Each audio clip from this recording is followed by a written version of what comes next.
Yo,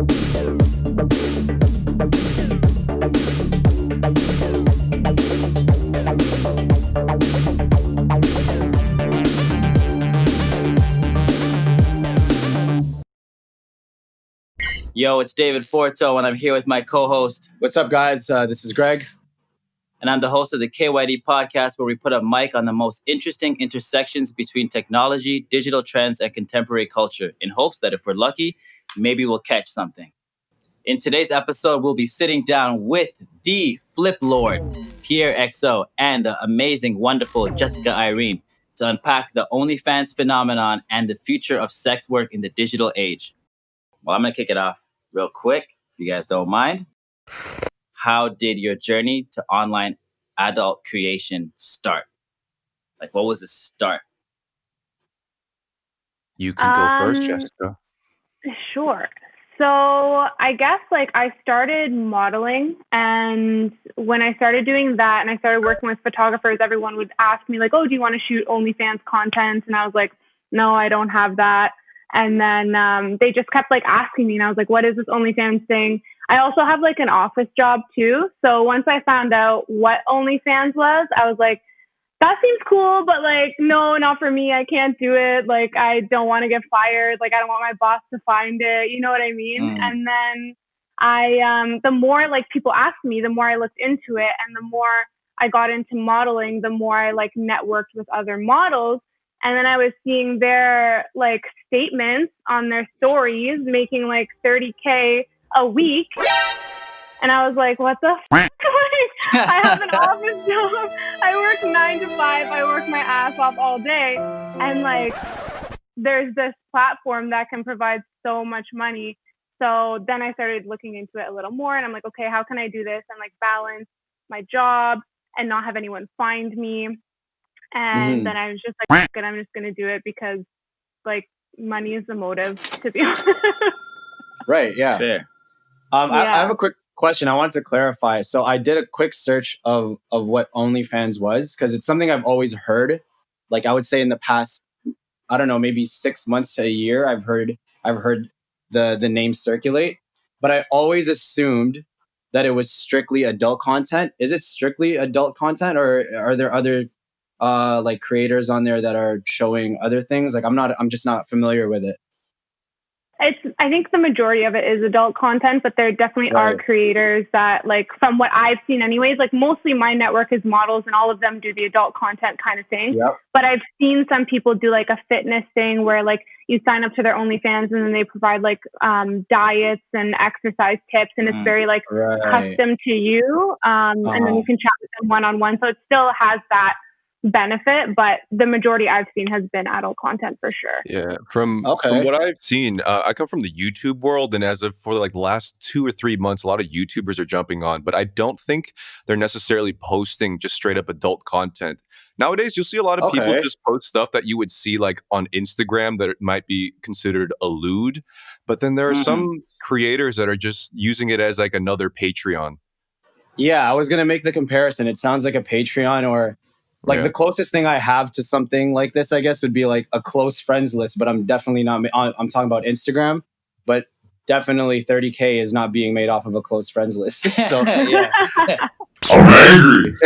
My modeling career is definitely much more tame. It's Instagram friendly. Some of it I got reported and then it got taken down, but then I'm just okay, I can't do that. But it's definitely more lingerie shoots and stuff like that. Whereas OnlyFans is more of a personal side. I found the subscribers that I have don't like to see photo shoots or professionally taken pictures. They like pictures of that you're taking yourself, or videos, or pictures in the mirror, stuff like that. It's more the amateur side of it. That's what they want. They don't want to think that it takes away the personal side of it if you have somebody taking it for you and touching it up and it looks perfect. They like to see it more raw and uncut kind of thing. More your lifestyle, your day-to-day things that make them kind of feel like they're almost with you kind of thing. In a sense. Yeah, I had this one request. It was crazy. It was great. They just wanted to watch me cook, fully clothed, just cook. I was just filming myself with my tripod. I was just cooking. Did that? Were you like completely comfortable with that right off the bat? Because I like to cook, but if someone was like, maybe it depends how much they'd pay me to do it, but like what was that like? What was that process like when you saw that request? Did you like, what was the conversation in your mind, or did you even hit up any friends about it? Like, hey, is this weird? Like, am I crossing any moral boundaries with myself by doing this, or are you completely just chill about it? I mean, when I first started OnlyFans, I like eased into it really slowly because I was so scared, and I'm still so scared to get fired to this day. So I'm like terrified for like that exposure. Like I was just really, really careful. But as I like grew and as I talked with more people, then I got more comfortable filming different things, and like it just becomes more like a norm to you once you get into it. If you're so new, like I was, it was just like too weird, but I never really like checked with anybody to see if it was weird. I just Cool. Fair. Yeah. I could give some perspective on this. You know, I think content in general has evolved like immensely over the last few years, where it went from extremely polished content to no matter what medium you're in, whether it be like makeup, YouTube, even like actual mainstream media or like mainstream celebrities, everybody wants to see a more amateur, raw version of things. I did an experiment where I would make videos that have heavy editing produced like a TV show, and some where I just sit in my room and talk. Some of the ones that I sit in my room and talk have more views. And it's really strange because I feel like a lot of people are more leaning towards that nowadays.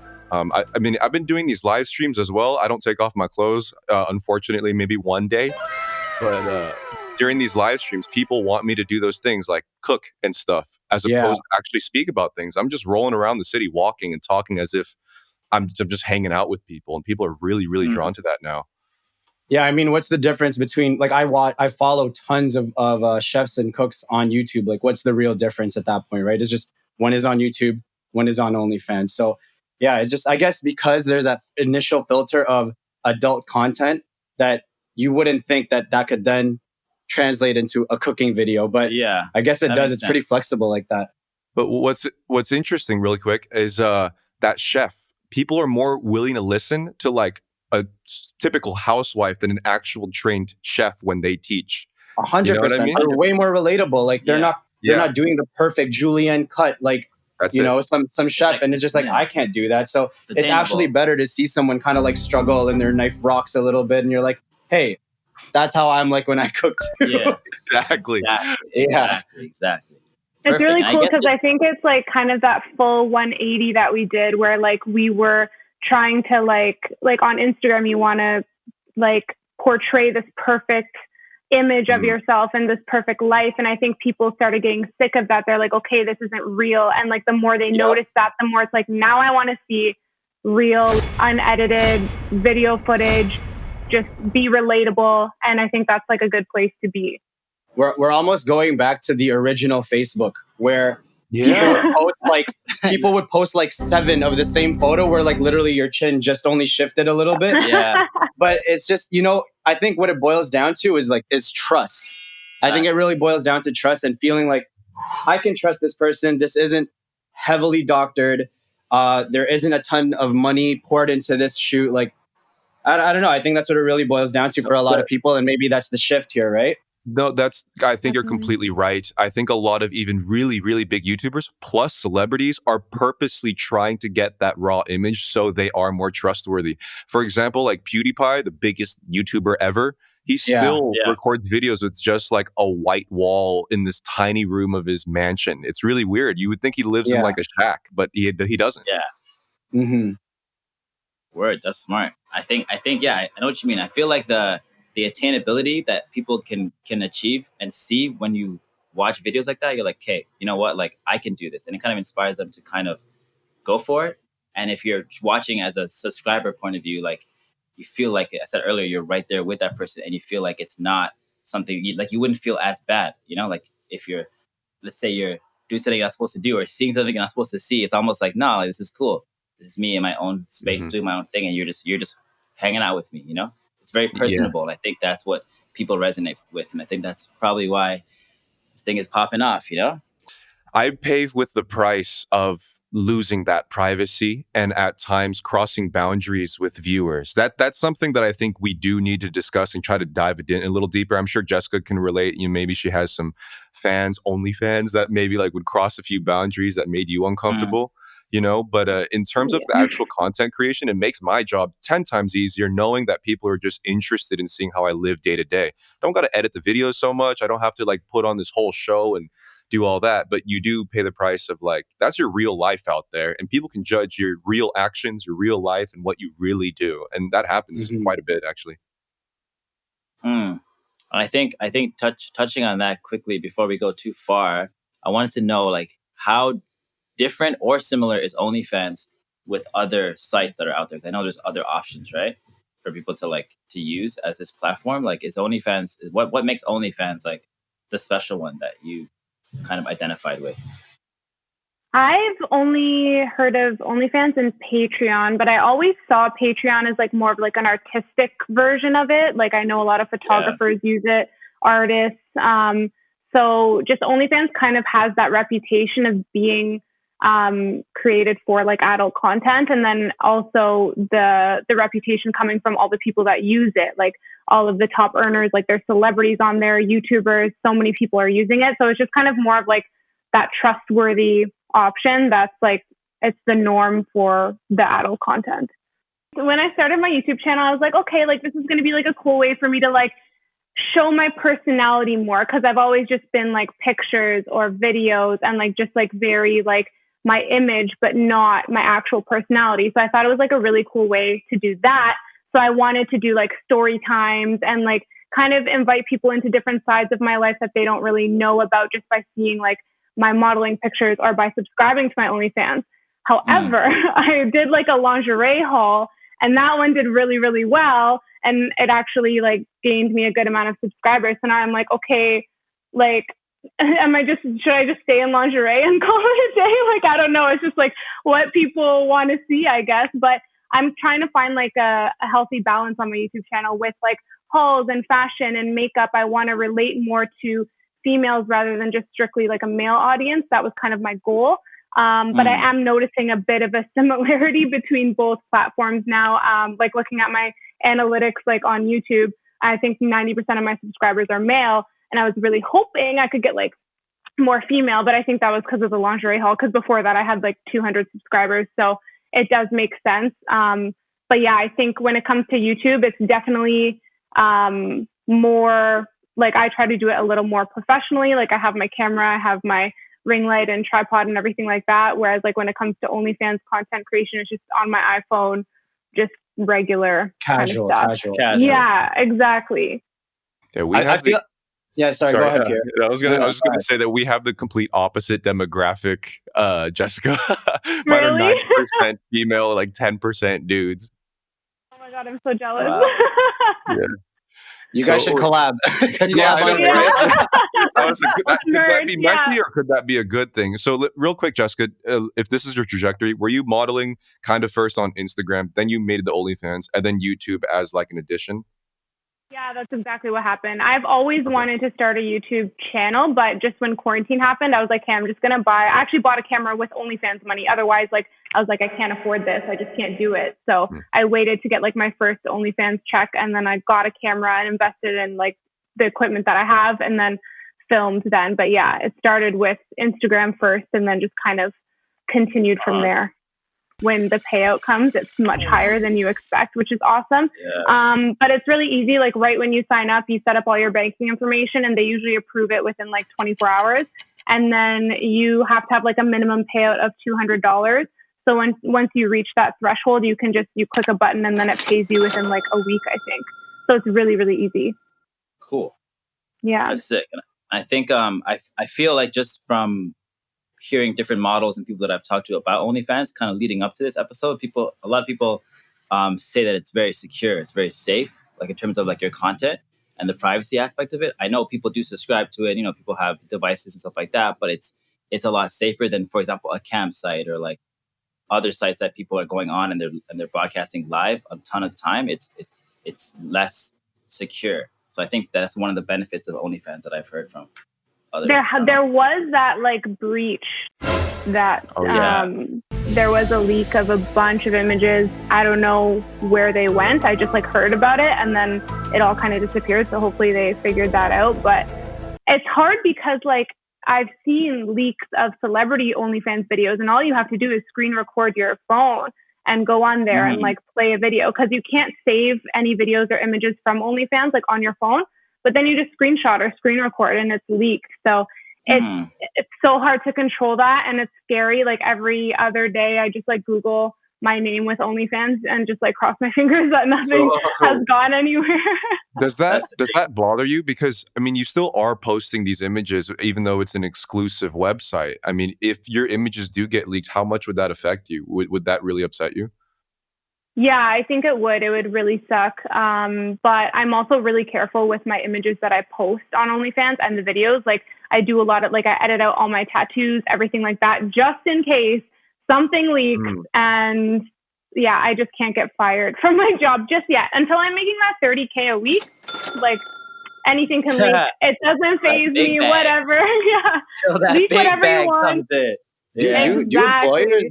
Do employers have the rights to fire someone over something like that? Like that's like right. It's kind of like a weird line that they're gonna try to get into and have an opinion on. So I don't know. Like have you actually looked over your work contract to see if there was anything in there where you're like, shit, I might get fired if they do find this for sure, or I don't know.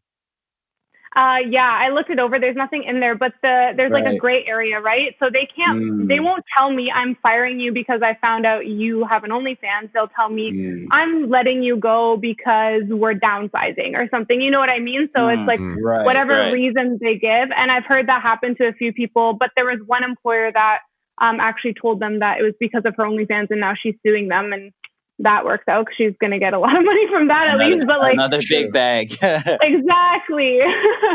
But yeah, it's scary. But it's just a matter of like, I think it comes down to the professionalism of my office job. So what their concern would be is, okay, you work at our office. Like I'm not a main face. Like I'm not like a CEO or a CFO or like, you know what I mean? So I'm not the face of the company, which is good. But if I was, it would they would probably say it like takes away from that professionalism because you can also see a different side of me, you know, online. So I think that's kind of the gray area. I think that like people are becoming more acceptable with it, but just from what I've seen happen to girls who have OnlyFans and also work like as firefighters or nurses, like things are coming up like on news sites where it's like, they're being exposed and then their job doesn't like it because it makes them look bad. So that's the unfortunate part of it. At that point, say if you did get fired in this situation, would you just continue doing OnlyFans or did your friends just even push it even harder within that field? Because that's what I would do. Go in. Yeah, I would go in. Like right now. I mean, weekly lingerie haul.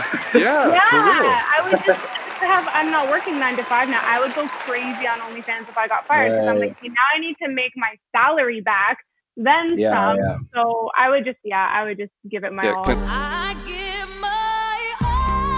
I would like to add something here because on a live stream the other day, I did talk about OnlyFans, but the topic was about how I don't feel safe flirting or flipping or chasing girls right now because of the current state of the culture. If like a screenshot of me flirting with some girl, like, oh my God, you got a fat ass, or like just some like shit like that, and that gets like spread around, I get canceled. And this has happened to so many people. You know what I mean? Sorry, Pierre. Can I just interject real quick? Yeah. I don't know. I've never heard the term flipping. What does that mean? It means flipping positions on black satin sheets. It's something I made. Oh, okay. Oh, it's like a thing that you created. Okay, I get it. Yeah, and that's why I'm the flip lord. But now I'm the anti-flip lord because I don't want to get canceled. You know? Right. Yeah. So anyway, I just thought there was. I was like, maybe this is like some new term I've never heard of. You know? It already is. It's getting there. Okay, but you're working on making it into a making thing. It a thing. I get it. It's at like 30% now. But anyways, 30%. So with this thing, somebody commented.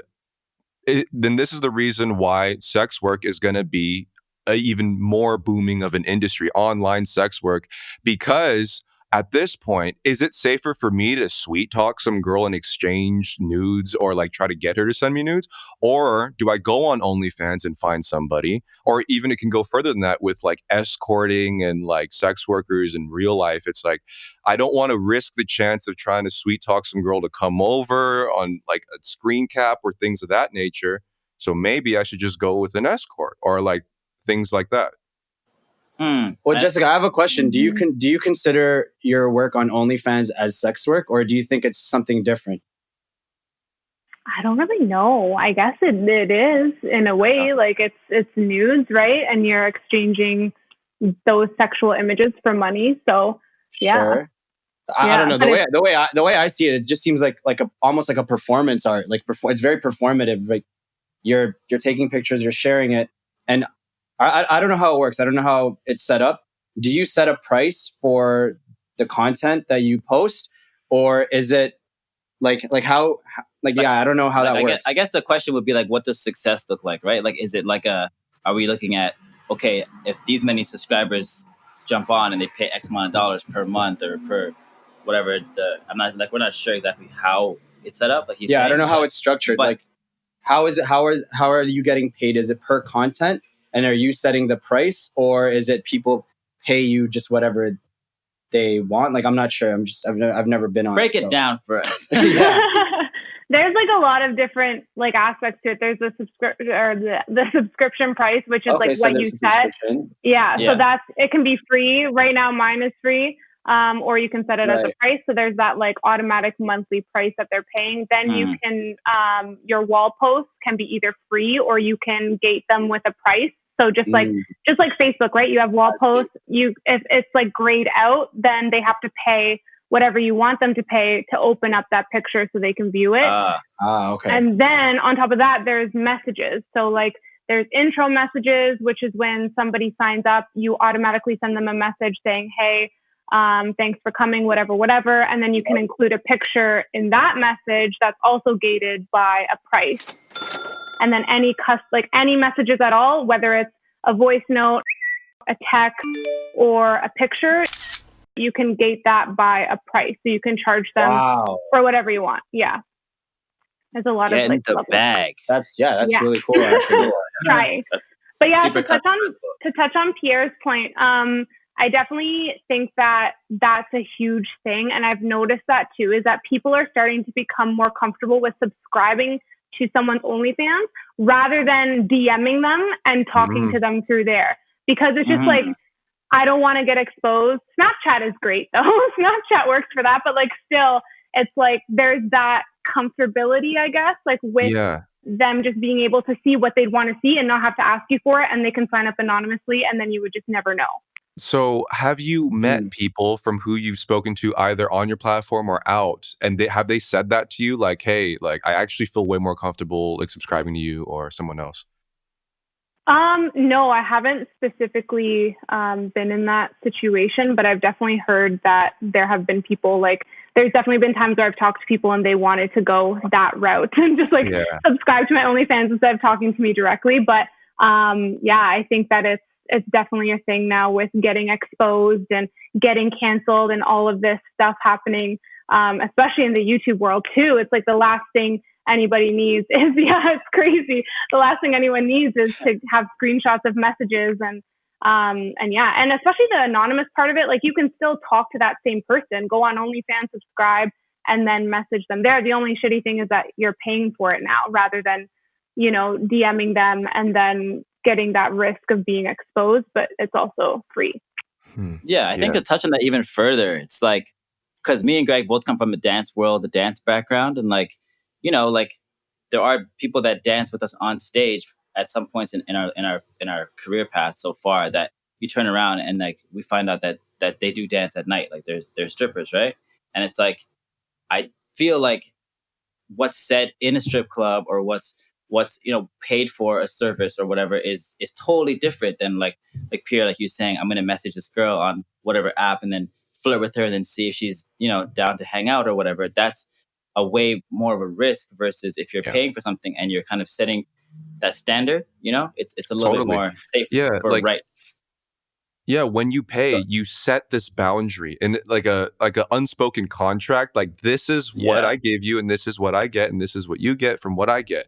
When you're doing what people used to do out of all of human history was kind of like you play this game, but then there's so much uncertainty there, especially now. I spend my whole living is looking up drama and researching how people get canceled. So I'm utterly paranoid. I'm always like, oh my God, did like a nude leak or like this, and I just don't even want to risk the chance of if a girl flirts with me or even sends me like some sort of explicit image, I just pretend like, oh, cool. Like I'm not going to engage in it any more than just that. Like, thumbs up. I won't even thumbs up. I'm like, oh, damn. I won't even say anything like, hey, that you look great, or dude. You just R-bomb it. Yeah, I'm just like, oh, okay. Yeah, that makes sense. I think I think that's a safe route, and I think right now, especially with the state of the world and what's going on, what's popular, what's trending, a lot of it is justifiable. It needs to happen, but I still find some lines where it's like, okay, what are the unspoken rules? How do we make them public? How do we like talk about them and open up those doors? And I think that's a conversation for another time. But but do you guys think that if you're paying to interact, that, and this might just be like a just completely separate thing, but if you're paying to interact with someone that you may be interested in, that you lose any chance of them actually viewing you as a potential, as like a person that they could actually engage with and interact with and develop any kind of relationship with? Because I don't know this. I'm not saying that this is how you view the people that sign up to your OnlyFans and that subscribe, but in a way, they are a customer, right? So like is it, if someone were to try to reach out to you, Jessica, to try to connect with you more, but to kind of touch on what Pierre was bringing up, they didn't want to cross any lines and boundaries, but they felt that this was the most respectful way to approach you because they liked you. Do you think that because they're paying to interact with you, that in your mind that you kind of cancel out the option of them becoming a friend or even a potential partner? Like, how do you feel about that? It would really depend on who it was, if that answers the question at all. Like, it would, sure, yeah. Like, I think there's definitely subscribers that I have that are like on the more like loyal side, where they're like more of like a fan, if you will, and they will like just want certain things, and like they're always there and they always want that personal side. And that's kind of like, I guess it kind of draws that barrier in my mind. Like, that type of person, it would be hard to like take out of that situation and become something else. But it would depend. Like, if there was like Leonardo DiCaprio was like, hey, I just signed up to your OnlyFans, but like, I don't want to get canceled, but like, can I not pay you? And can we chill? I'd be like, yeah. Right. That's makes sense. I have like a quick question, because you brought it up. Like, what would make a subscriber or a fan loyal? Like, what is it? Is it because they're constantly engaging with you? They're constantly buying your content? Like, what makes someone almost like a VIP customer, but then, or just like a regular subscriber, I guess? Yeah, so I think regular subscribers will just subscribe, and then they'll just kind of like watch like what you post and stuff like that, but they won't really engage with you. Then there's like people who will engage. They'll dabble in like a few things, but not too much. And then like on the loyal side, they're like purchasing every post you make, every message you send, asking for custom content. Does that dude or whoever, does that person have a chance at, like, let's say the end goal is for them to go on a date with you? Does the person who's paying for everything do they have a high chance of scoring a date with you, or is someone who's like maybe playing the mid-tier, not doing the most, not like shelling out their pockets, like answer wisely, Jessica. I was gonna say. I was like, answer wisely. Just someone's gonna be like, I've been wasting all my money. I can't go on a date with this girl. Yeah, everyone has a chance. Everybody. Hey, okay. There we go. Business. After quarantine. I love it. That's business. After quarantine, everyone has a chance. To give a counterpoint. So in my position, I think I'm a very, very specific case. I don't want to do the extra dating and emotional exchanges because it's so exhausting now at this point in my life. I don't want to like experiment, and then there's like this drama that begins, and she wants to be further here, and I'm like, no, this is way more than I asked for in the first place. So at this point, it's like maybe I should just like exchange the money thing, you know? You're at a point right now where you're not really looking for deep emotional like relationship kind of interactions that lead up to whatever it is that you want, even if it's just a casually chill, maybe it's casual sex, whatever. But you're at a point where you're okay with someone being very transactional with you in terms to how you guys get to your end goal. Is that right? As of the last few months, I'm kind of at that point because before, you know, I would call myself the flip lord and doing this thing, but then I would have the boundaries. I would have the boundaries laid out. You know what I mean? I'd be like, I'm not looking for anything serious. 3 months in, you know, she's getting off, I'm getting off, and then she's like, "Hey Pierre, I was just like that girl that you posted the other day," or like, "Hey Pierre, like I feel like when it starts to get into like relationship territory, that's when you're like, "Hey, yeah." And the boundaries, they're always shifting, and then the drama begins. And at this point, I'm like, maybe it's better to be a little more transactional, as crazy as that sounds. Yeah, and you know what? Maybe that's like a really harsh word. Yeah. As you know, I'm in a relationship, but I remember a time where I don't want to use the word transactional, but I just wasn't like, I didn't feel as attached to anyone who I was really interacting with, even if it was like on a regular basis. It was just like, you know, like it was just casual, you know, like I was very upfront, not really like, you know, it's not very serious. It's just, you know, we're having fun, getting to know each other type of thing. But I don't know what the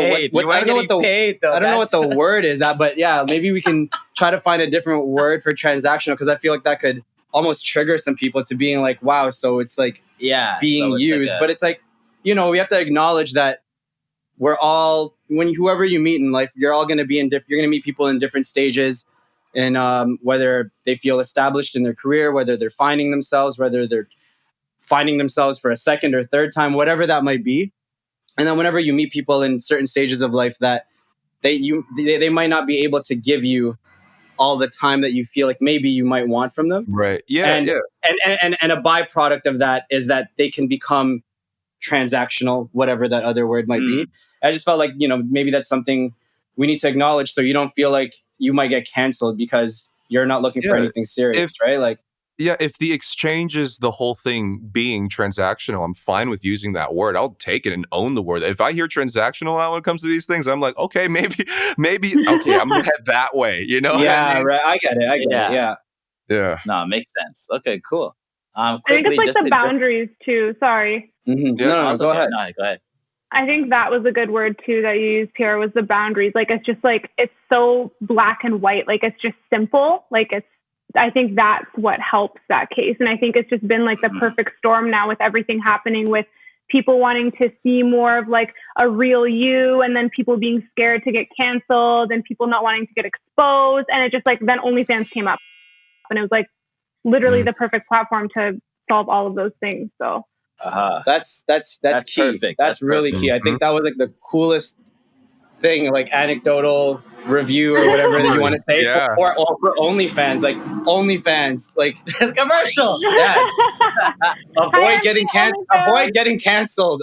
Yeah, that might actually work, man. Seriously. Yeah. If you're like if you're someone who's looking to engage and see certain things from someone, and you don't want to go through and maybe you have no game, maybe you have zero game, you don't know what it's like to play that game, and you don't know how to play it respectfully. Maybe you weren't taught that by someone. Maybe you don't have friends that check you on it. Like, you're a loser. Why would you say it like that? You're just mad unsure. Whatever it might be.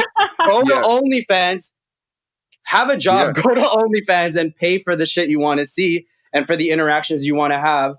And you're safe there. For sure. Let me jump into this. So I see a shift right now, even within me. Like, so the OnlyFans, the just paying for sex work or porn or whatever was like, oh, you're such a simp. You're a loser. You don't know how to talk to girls and stuff. Yeah, exactly. It's still kind of like that.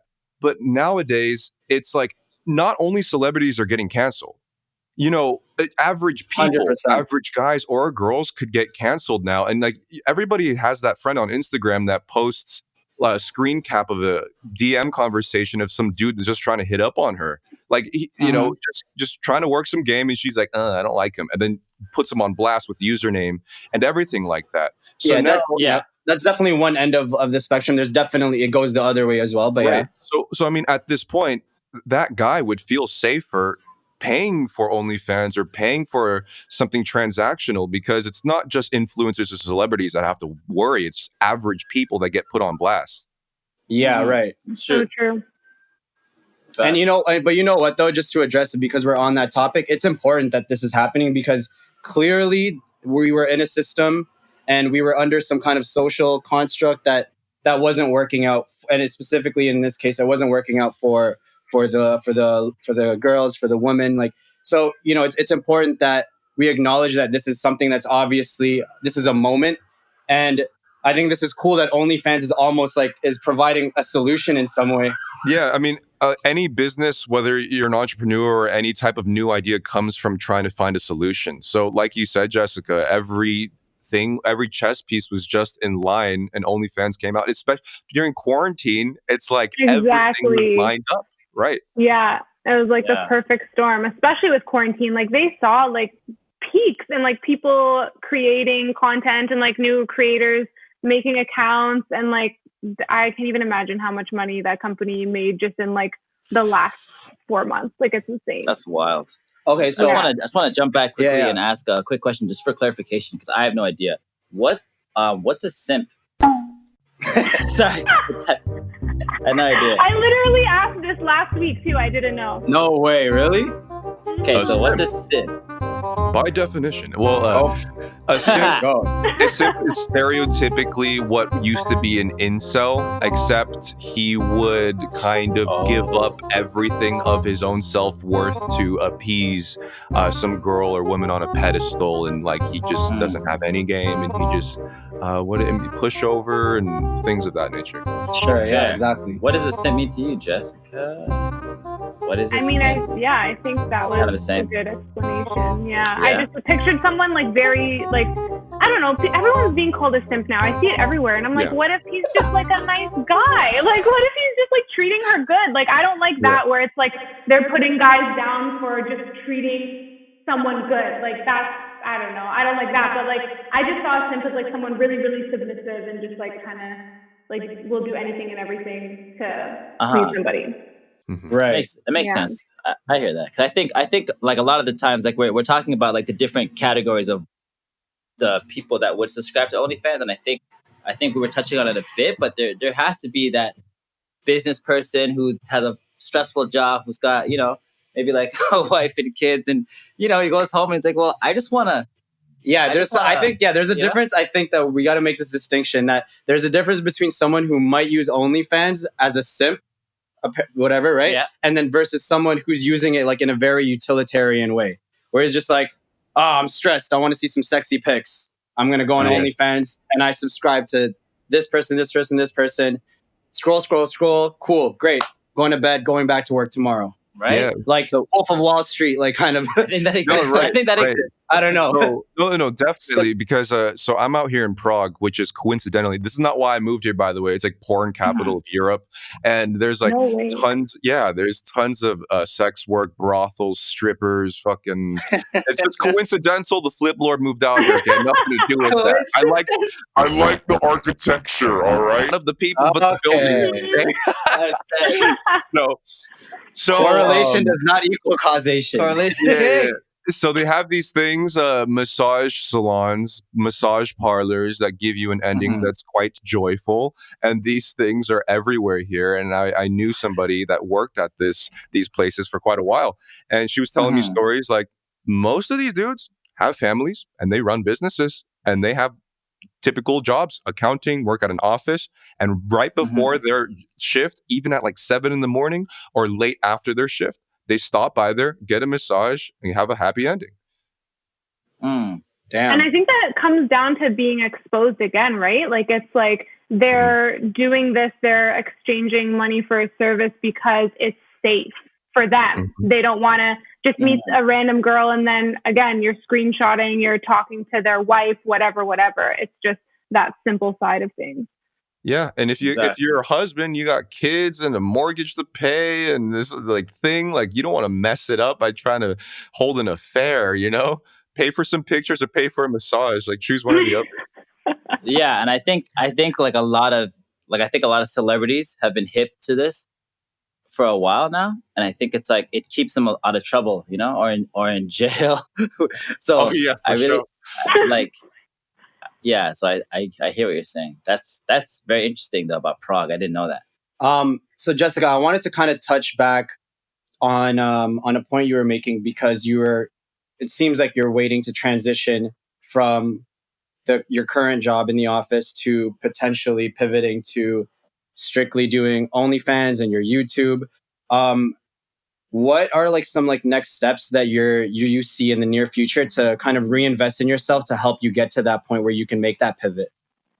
I think it's all about gaining a following. Like I found that really helped, especially before I started my OnlyFans. I was like working on all the content on Instagram to gain a following, to get more subscribers, to kind of make that transition. And I think obviously when it comes to quitting my job, I need to make more money to, make my salary back and then some, and then I can just like leave it. But I also want to do it in a smart way where I have like a good amount saved, because it's just like not as, I like stability. Like my job is stable. Yeah, like of course. I have good job security. Like I'm going to be there. I have my salary, like my paycheck comes every week. With OnlyFans, it's much more like fluctuating.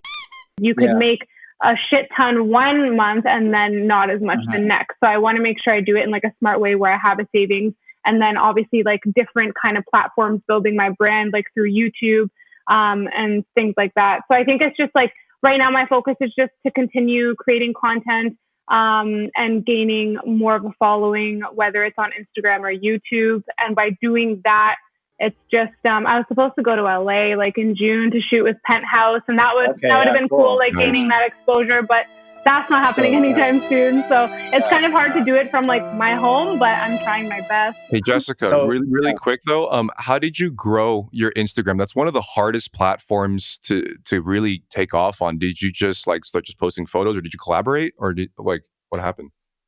So I think the one thing that really helped was working with photographers that had a really, really big following pre-quarantine. So that helped a bit because they would post my pictures, they would tag me, and then I would gain followers from that.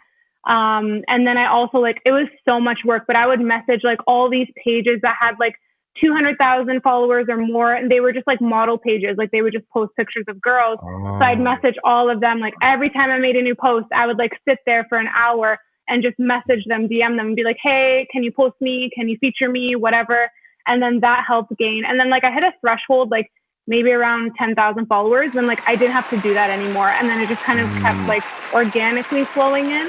But yeah. That's sick. And then I guess transitioning into how does that same kind of advertising strategy work with your OnlyFans? Like how do you even advertise for your OnlyFans? It's mainly just through Instagram. I have a Twitter, but I don't really use it. I probably should, but I feel like Twitter is a good way. I think you should use Twitter. Yeah, I think Twitter is like the one. Yeah. Twitter, I feel like Twitter is where like content actually starts off, and then it reaches Instagram, and then it gets to YouTube, and then obviously Facebook is last. But I think you should get on Twitter, like the craziest memes and the funniest memes, and I don't know, it's the people who I think the people who make things viral happen to also be on Twitter. I'm not saying they're exclusively on Twitter, but there's a good community on there that's good at getting things out without you knowing about it. So I don't know. Yeah, I have a Twitter. I don't use it much, but I really should, because I do like the reverse thing. I start on Instagram, and then maybe I'll post it on Twitter if I remember, and then so it's kind of backwards. But yeah, I definitely should get on that more, especially with OnlyFans, because they have like the hashtags a lot of people follow. Like the threads for OnlyFans. There's a lot of like OnlyFans creators that do like threads and retweets and things like that. So it's good. It's just like a matter of time. Like I don't want to be that person that's like, oh, I don't have time, but I'm trying to like piece it all together. But trustworthy assistant. Wait, what's that software? Isn't there like an app where if you post on Instagram, you can also sync it to Twitter? Like I don't know. Maybe you can like look into something like that, because Yeah, that'd be dope. I could send you some links. Yeah, let me know. Yeah, for sure. For I guess with conversion, right? Like, how many people do you find on average? Like you're posting on Instagram is the only way you use right now so far to promote your OnlyFans. Like, how many people do you see convert to OnlyFans? Like, what's a little average? So I failed math twice. Nani? So I don't know like the percentage of it, but I have 65,000 followers on Instagram, and I have just over 1,000 followers on or subscribers on OnlyFans. So 10 seconds later. I think I meant more like, if you post a story with like a certain photo, like do you find you get like, oh, I got 2 new subscribers today, or like 5, or like is there certain ones at work where you're like, oh snap, 100 people just hit me up on OnlyFans because of this one image? Like it's more stuff like that, but it makes sense to kind of see like your growth. Yeah, that's cool. I think like definitely wall posts do much better than stories, obviously, because more people see them. But yeah, definitely each post that I make, I see probably somewhere from like 10 to 50 new subscribers within that post. So it definitely works. And I have to remain consistent with that because like new followers are coming to my Instagram every day. So I want to make sure that everybody's kind of seeing that. And I have my highlights and stuff, but I want to make sure that it's like a constant reminder for people who haven't subscribed or new followers too. So Pierre, when are you dropping your OnlyFans?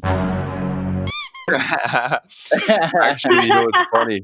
I have an account, but the payment methods won't line up to Prague very well, and I'm trying to figure out this other way around it. I don't know if I'm going to fully go for it, but it would just... Everybody wants me to have it, man. I get my DMs, my comments, like, when are you doing it? Yeah. When are you doing it? I want to get it. And I'm like, well, I blame the card. It's not linking through. Sorry. Maybe next year. I don't know. Right. Okay. So you're ready to go. It doesn't sound like you're like, it's just a banking thing at this point. Yeah. You know what's funny? I've thought about this many times, and kind of like what I am doing right now on YouTube and these live streams. I do these all the time, like almost every day now.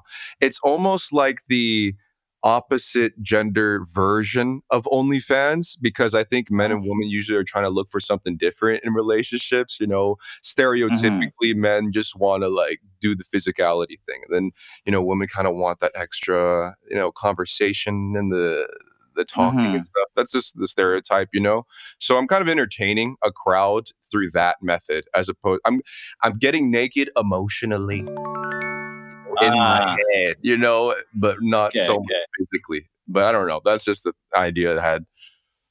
Hey, you got to do you, man. You got to do you. Right?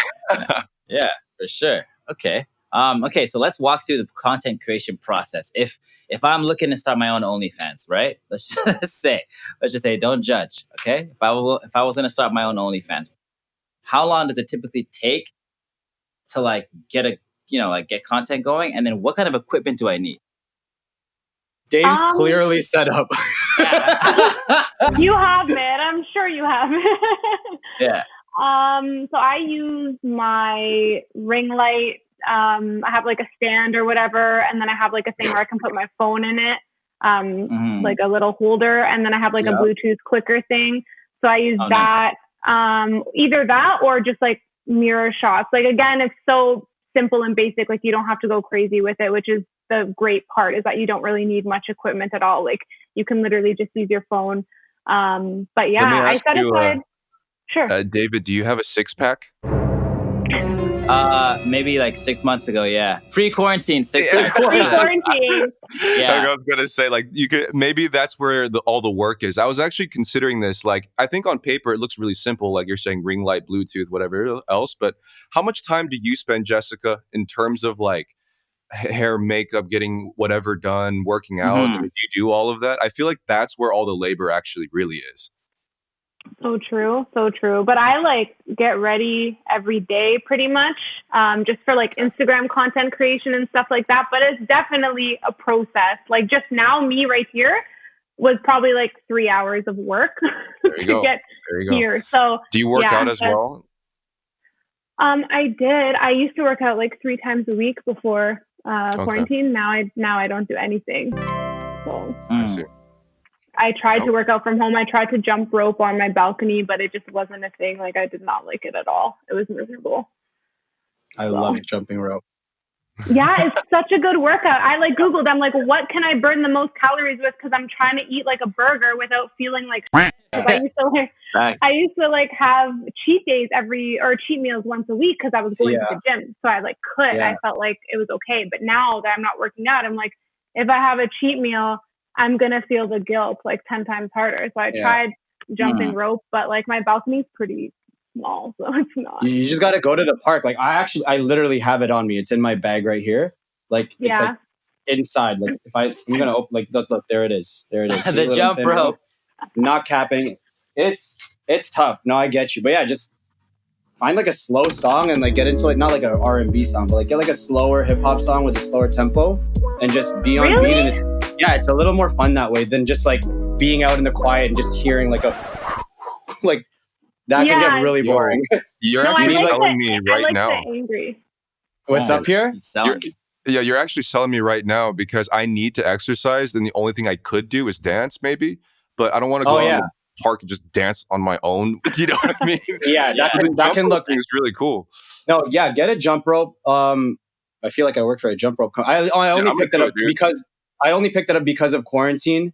I like to like run sometimes, but I had this thing on me. Anyways, jumping rope's been great. And when you have like a wicked playlist, just find something at a slower pace and just go at your own time. It's not really about like killing it all at once, right? So as long as you're doing it, Okay. Nice. Okay. Pierre, how long like does it take you to get prepped for your audience? I know we're asking Jessica, but you have like a very unique look and you smash it every day, right? So I mean, what does that look like? You're gonna make me cry with this question, man. I put so much fucking labor in this shit, man. God damn. right?